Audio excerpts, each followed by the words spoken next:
The American policy shift in Afghanistan.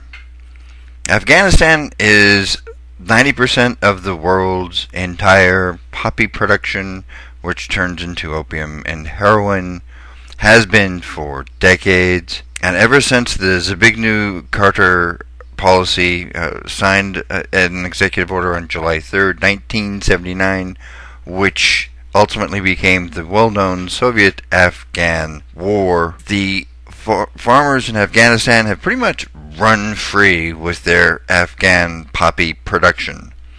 The CIA and the ISI, which is completely supported by the CIA, has been supporting the ISI-run refineries of opium into heroin for years, and in fact has been in this way supporting the entire Pakistan government's economy.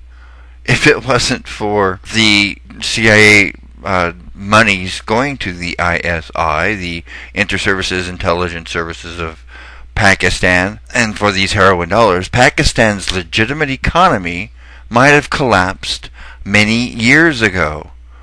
And this is according to Mrs. Benazir Bhutto, who was the Prime Minister from 1988 to 1990. According to the October 2007 abstract by the Strategic Studies Institute, a U.S. Army organization, Opium and Afghanistan, Reassessing U.S. Counter-Narcotics Strategy. Cultivation and production of opium in Afghanistan have skyrocketed since the Taliban were toppled in 2001. Such that Afghanistan now supplies 92% of the world's illicit opium. Yes, you heard right. In 2001, opium production went down to practically zero because the Taliban stopped it. Of course, they did ask for compensation since their farmers were no longer making their lucrative bucks from the opium production, and the CIA supplied $11 billion annually, but they supplied it to the ISI. Fortunately, the Taliban didn't get too much out of the deal, sad to say. But we toppled the Taliban in 2001, and opium production, poppy production, and the farmers of Afghanistan have been enjoying bumper crop year after year after year. 2002, record crops. 2003, record crops. 2004, a world record crops. 2005, they were retooling. Come on, takes every couple years. 2006, another world record. 2007, another world record. Since the U.S. invasion in 2001, opium production has been the great mega money maker in all of this.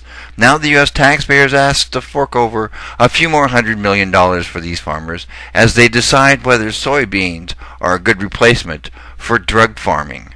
Of course, no one is really talking about reducing the actual production levels. That would cause the farmers to riot and may even cause a war, heaven forbid. The eradication programs of the past 8 years have worked like a charm. That is, they have been 100% ineffective. We are now told that a new program will be just as effective, but I must give props where they are due.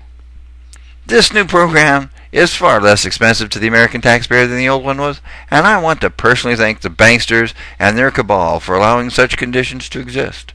I, for one, am pleased to see that we are spending far less money on failed programs in Afghanistan than before.